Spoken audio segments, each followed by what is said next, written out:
tu es en santé et que tu n'as aucun problème, bravo. Apprécie-le et remercie la vie chaque matin pour ce que tu as gratuit sans faire d'effort. Mais par contre, il faut pas que tu oublies que ta santé, c'est ta responsabilité. Alors, des fois, il y a des gens que je croise qui sont gros, des hommes avec des grosses bedaines, des femmes en vraiment surpoids, qui s'occupent pas de leur santé. Ils disent qu'ils sont en forme comme ça. OK, c'est correct, mais moi, là, ça me fait un peu de peine parce que c'est pas vrai que tu es autant en santé quand tu es obèse que quand tu as un poids santé. Et là, trompe-toi pas, je fais pas référence aux critères de beauté, de l'apparence physique. Je te parle d'avoir un indice de masse corporelle normal. Et puis ça, ben, c'est ta responsabilité. La même affaire qu'ici, présentement, je suis dans un resort au Costa Rica et il y a 80% des gens qui sont ici que c'est des Américains. Je veux pas juger, mais c'est épouvantable. Il y a au moins 9 personnes sur 8 personnes sur 10 qui sont franchement obèses. Et des familles complètes, papa, maman et les enfants. Je m'excuse, là, mais je serai jamais capable de dire que je suis d'accord avec ça quand je vois des enfants de 8, 9, 10 ans, 3, 4 ans qui sont gros. Hey, come on! Réveille-toi. Dans quelle planète tu vis?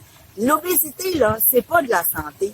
C'est beau, moi, là, les jokes de gros, là, tu sais, les gars, les filles font pas ça, mais les jokes de gros qui disent « Ah, ben, moi, je suis gros, puis je m'aime de même », ou tu sais, les femmes qui disent « Ah, ben, moi, c'est correct, j'aime ça, mon poids, puis tout ça ».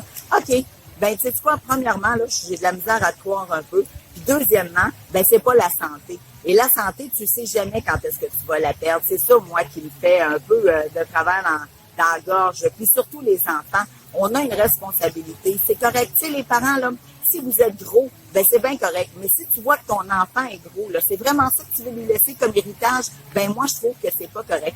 Je te dis pas d'y apprendre, de l'obliger à virer carottes, céleri, puis tout ça. Mais il faut jamais oublier que nos enfants, ils nous regardent. Alors, ça va être notre reflet de plus tard. Et puis là, mais t'imagines le fardeau que tu leur laisses? Si tu leur enseignes pendant 15 ans, 18 ans, que c'est correct de manger de la malbouffe tout le temps, puis que c'est plate de manger des cocombes, puis tu sais, s'ils voient leur mère ou leur père à la diète manger bien, puis toujours chialer parce qu'ils ont faim, mais quand ces enfants-là vont arriver un coup adulte, là, ça leur tentera pas de bien manger puis tout ça, parce que tu vas les avoir programmés que c'est pas correct. Il faut faire attention. La santé, c'est notre responsabilité. Là, je veux pas être moralisatrice, là, mais c'est quand même important. Il faut s'en occuper. Surtout pour nos enfants, c'est votre responsabilité. Oui, c'est vrai que c'est plus facile de les envoyer avec un plat de tout préparé dans leur chambre à jouer leurs vidéos. Moi, j'en ai, là, j'ai 2 adolescents. Je le sais c'est quoi, puis je la comprends. Puis je te jure que je suis pas meilleure que vous autres.